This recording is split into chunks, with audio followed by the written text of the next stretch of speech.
Bom, nosso entrevistado é o professor Hussein Kalout, ele é cientista político, professor em Harvard, e teve a iniciativa aí de um dos documentos políticos mais relevantes dos últimos meses, aí, que foi um manifesto de vários ex-chanceleres brasileiros sobre a política externa brasileira. Hussein, como é que se pensou esse manifesto? Luiz, eu acho que vivemos tempos muito esquisitos e muito anormais para a política externa. Me parece que hoje temos um governo que pretende destruir os cânones da nossa política exterior e a doutrina que baliza a nossa inserção mundial nos últimos quase 200 anos, né? Então, apesar de todos os governos que tivemos, inclusive os do regime militar, sempre houve denominadores mínimos sobre as necessidades mais prementes do país. Quer dizer, a não interferência em assuntos internos de outros países, o respeito à soberania, o respeito ao direito internacional, a autodeterminação dos povos. Quer dizer, você tinha um arcabouço, digamos, de normas jurídicas que eram muito caras e intocáveis, a despeito da diversidade das plataformas políticas que governaram a República ao longo desses 2 séculos. O problema que a gente vê hoje é uma tentativa de reescrever a história com outros parâmetros. É uma tentativa de dizer que toda a doutrina criada e que balizou desde o Rio Branco até os dias atuais a nossa inserção, ela é basicamente ineficiente, não representa os interesses do povo brasileiro e tão pouco reflete aos seus valores, né? E o que se pretende, de forma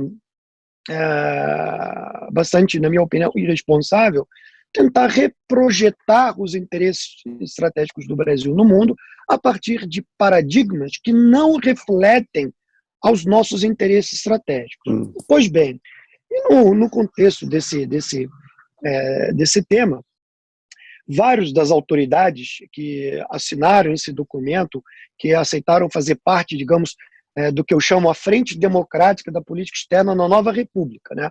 A Frente Democrática da Política Externa, a pacificação ou conciliação da política externa brasileira desde a redemocratização, né? Quer dizer, ao largo dos mais variados governos, e a despeito das diferenças existentes entre cada um dessas figuras históricas, sempre houve um denominador mínimo, quer dizer, um denominador democrático mínimo sobre o que é importante em matéria de direitos humanos, em matéria de defesa do meio ambiente, em matéria de defesa do direito internacional, né? Então, quando o Brasil vota contra o embargo, o embargo unilateral aplicado pelos Estados Unidos contra Cuba, nós não votamos necessariamente em favor de Cuba ou porque gostamos ou não gostamos de Cuba. É contra a arbitrariedade de e a violação ao direito internacional. E isso foi feito durante o governo Collor, foi feito durante o governo Itamar, durante o governo Fernando Henrique, durante o governo Lula, durante o governo Dilma, e inclusive durante o governo Temer. Quer dizer, há uma contiguidade, porque a matéria ela é baseada em princípio, não é baseada em preferência ideológica. Então, e aí, essas autoridades, obviamente, cada uma a seu estilo, estavam falando de política externa, estavam demonstrando seu descontentamento e a violabilidade à Constituição, ao artigo 4 da Constituição. O que eu, na verdade, eu busquei fazer é uni-los na mesma plataforma e convencê-los da necessidade de que é fundamental que haja um encontro entre eles e que era chegado o momento de fazer uma reconciliação, nem que seja momentânea, mas era necessário. E, felizmente, a missão foi bem sucedida. Obviamente, todos fizeram concessões em nome da democracia, em nome do espírito republicano, para chegar-se ao resultado. E, obviamente, o vetor do painel de Harvard foi instrumental para aproximar essas pontas do tabuleiro brasileiro. Tá. Só para a gente entender um pouquinho, essa questão do Itamaraty, o governo brasileiro, através do Itamaraty, ter aberto mão da condição lá de preferencial na OMC, Qual foi a lógica que você entendeu por trás disso aí? Bom, eu acho que o governo Bolsonaro entendeu o seguinte: se o Brasil abrisse mão do tratamento de um país subdesenvolvido no âmbito da OMC, teria a ganhar, na verdade, na frente de adesão à OCDE e teria a ganhar, quer dizer, no apoio dos Estados Unidos à pretensão brasileira de acessão à OCDE, e, ao mesmo passo, o Brasil ganharia no compasso das relações comerciais bilaterais. Ou seja, a interpretação que se deu é que o Brasil, ao abrir mão dessa possibilidade, desse tipo de tratamento preferencial, os americanos iriam dar uma fatia maior de mercado. O fato é que isso não aconteceu, quer dizer, o Brasil faz uma concessão real em troca de uma promessa política que ainda não se concretizou na prática. Nesse contexto, não sei se a gente vai falar de alinhamento automático, mas é importante explorar isso para mostrar para o telespectador de que alinhamento automático é uma coisa e subserviência é outra coisa. Hoje não estamos mais no alinhamento automático, estamos no compasso da subserviência. É importante fazer essa distinção à luz de uma análise histórica, entendeu? Seja do governo Dutra, ou seja do governo Castelo Branco. Mas é importante. Tá. Em relação às instituições multilaterais também, você está tendo uma crise nas instituições, mas o Brasil, pelos exemplos que têm aparecido aí, tem se colocado cada vez mais à margem dessas instituições. Qual que seria o futuro do Brasil, no chamado conceito das nações, mantida essa linha? Eu acho que é o seguinte, há um grande equívoco na tentativa de inovar, essa política externa, na tentativa de inovar, ela procura, digamos, jogar fora o principal capital que o Brasil acumulou ao largo, pelo menos, de 75 anos, né? Desde a fundação das Nações Unidas. E por que eu falo isso? Porque o multilateralismo é a principal raia em que o Brasil sabe navegar. Sim. Aonde os mais fracos, que não têm os recursos do poder militar, entendeu, conseguem defender, ou da coerção, digamos, conseguem defender os seus interesses. É onde você coloca na mesma plataforma a demanda coletiva dos mais desfavorecidos versus aqueles que têm maior força no sistema internacional. Você está no multilateral não quer dizer que você endossa ou apoia qualquer iniciativa. Essa é uma interpretação bastante psicodélica dos atuais, digamos,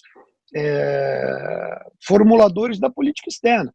O Brasil, quando atuou no sistema multilateral, não necessariamente concordava com tudo, não necessariamente endossava tudo, e não necessariamente tudo que se discutia lá procurava se internalizar no ordenamento jurídico brasileiro. Isso é falso. Tá? Mas a nossa atuação no sistema multilateral era o quê? Em defesa de uma ordem mais justa para aqueles que não têm o poder de coerção, como os demais países mais fortes. Então, quando a gente trata da tentativa de democratizar as Nações Unidas, é justamente de dar uma voz igual a todos. E o multilateralismo sempre foi, como eu disse anteriormente, a raia em que nós melhor navegamos em defesa de nossos interesses. Quando a gente vai para o multilateralismo e defende, digamos, o Acordo de Paris, o desenvolvimento sustentável, é para impedir, por exemplo, no futuro, que um país de forma unilateral aplique um embargo ou aplique sanções ao Brasil em função da Amazônia, de forma unilateral. O Brasil, em 2008, 2009, aí, quando veio aquela perda de rumo geral da economia, o Brasil ajudou a liderar a G20, teve papel relevante naquela tentativa do Obama de negociar com o Iraque, articulou com os países produtores de commodities. A gente viu um monte de organizações aí se fortalecendo no mundo inteiro. Digamos, esse multilateralismo hoje, ele se diluiu? G20, tudo não tem mais expressão? Eu acho que, Luiz, é importante ter o seguinte, quer dizer, em consideração. Eu acho que nos últimos quase 4 anos isso mudou. A importância do multilateralismo no mundo mudou. Mudou por 2 motivos. Primeiro motivo é a assunção do governo Trump, que procura imprimir um ritmo de um unilateralismo agressivo na tentativa de obliterar a importância das instituições multilaterais. Esse é o primeiro ponto. Se você olhar em contraste com o governo Obama, pelo contrário, o governo Obama procurou levar vários temas ao sistema multilateral, participou de diversas iniciativas ao longo de seus 2 mandatos, os fóruns multilaterais, entre os quais o G20, entre os quais vários outros também que ele encontrou o presidente Lula e outros chefes de Estado, né? Então, eu acho que o governo Trump dá uma guinada muito perigosa e os Estados Unidos sempre foram, quer dizer, desde a Segunda Guerra Mundial, os garantes dessa nova ordem baseada nas normas e nas regras no sistema multilateral. Claro, isso acaba sendo violado com a guerra do Iraque de forma muito flagrante, né? E agora o Trump procura imprimir esse novo ritmo. Pois bem, o mais duro, quer dizer, o Brasil embarcar nessa percepção, embarcar nessa ideia de que o multilateralismo é maligno e apoiar medidas unilateral é salvaguardar a soberania brasileira. Muito pelo contrário. Então o Brasil acaba dando 2 tiros, um em cada pé. Por quê? Não consegue, porque não tem poder de coerção, né? Não tem uma grande influência política em escala global, tá? Não é detentor de uma tecnologia que desequilibra, não é detentor, digamos, de forças armadas categorizadas entre as 10 maiores do mundo. Não que não tenhamos forças armadas bem treinadas, mas não temos uma força armadas equipadas para isso. Então, quer dizer, você abre mão de um espaço em que você pode desempenhar, por meio da sua diplomacia, a sua força, para se ater a um unilateralismo que não te agrega nada. E não salvaguarda a sua soberania. Essa que é a verdade. Então, é um falso realismo que se procura imprimir, em que, no fundo, não se traduz aos nossos interesses. As piores doutrinas do mundo aí, as piores experiências do mundo tinham uma base intelectual sólida, que você podia questionar ou não questionar. Digamos, essas mudanças que ocorrem na diplomacia brasileira, tem algum teórico que tenha avançado, aprofundado minimamente nesses conceitos, ou é tudo questão fundamentalista transformada em decisão de política externa? Olha, todas as políticas exteriores, todas, eu falo desde o Império até o governo Temer, elas tinham denominadores mínimos, baseadas em conceitos organizados, baseadas em alguma linearidade e contiguidade. Eu falei no início sobre alinhamento e subserviência, mas vou entrar nisso para responder a tua pergunta. O Brasil sempre entendeu que precisava ter uma política externa independente. Por que independente? Porque ela defende os nossos interesses mais prementes, ela não precisa ser seguidora de nenhuma outra de forma automática. No governo Dutra e no governo Castelo Branco, nós tínhamos o que a gente chama de alinhamento automático aos Estados Unidos. Mas temos que colocar isso em devida perspectiva histórica. Sim. Era no auge da Guerra Fria, nós passamos por um processo de transformação global e regional, e mais, não era alinhamento automático em que o Brasil concordava com tudo que os Estados Unidos propunham. Não. Era um alinhamento automático sobre alguns temas de interesse comum. Não era take it for granted, como diz, não era um cheque em branco, né, carimbado para qualquer assunto. Então, isso é um alinhamento automático. O que nós temos hoje não é um alinhamento automático aos Estados Unidos, é uma política externa subserviente ao Trump, não é nem aos Estados Unidos, ao governo Trump, né? E muitas vezes a própria estrutura, digamos, do establishment americano se surpreende com concessões feitas pelo governo Bolsonaro que sequer eles pediram. Sequer eles pediram. Então, é isso que estamos falando, né? Nós estamos diante, não é de um alinhamento automático ao governo dos Estados Unidos, nós estamos diante de uma política externa de subserviente ao cluster, ao núcleo do governo Trump, que é diferente. Porque se você tiver um Joe Biden eleito no final do ano, essa política externa proposta atualmente, ela não fica de pé. Porque o Biden vai tentar recuperar a atuação multilateral, a liderança multilateral dos Estados Unidos, né? E como é que fica a narrativa do atual governo? Isso que eu queria te perguntar. Então, assim, conceitualmente, Não há nada. E o governo hoje se orienta conceitualmente a partir de digamos, de uma arquitetura de pensamento de um filósofo que mora na Virgínia, como se fosse o fio condutor dos grandes interesses nacionais, o que não é verdade, entendeu? Quer dizer, porque essa moldura de conceitual, ela se aplica, talvez, na era medieval, ou talvez ao que vimos de ultranacionalismo nos anos 20 e nos anos 30, não se adequam à moldura do mundo em que nós vivemos hoje. Tá. O que eu queria ver com você é o seguinte, é todo o império aí, ele tem uma... Eu lembro, quando você pega os Estados Unidos, anos 30, 40, no pós-guerra e tudo, sabe, havia muita crítica ao imperialismo inglês, a crueldade do imperialismo inglês e a tentativa de definir novas formas de relacionamento. E com o tempo você tem o Iraque, você tem... O Trump é um fenômeno típico desses tempos ou é algo que pode ser revertido aí com a eleição de um democrata? Olha,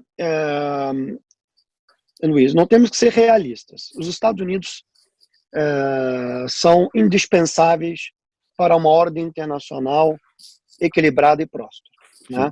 Quase um quarto da economia mundial passa pelos Estados Unidos. Então, não tem como ignorar. Segundo, quando os Estados Unidos atuam e atuam bem, eles são um fator de estabilidade, né?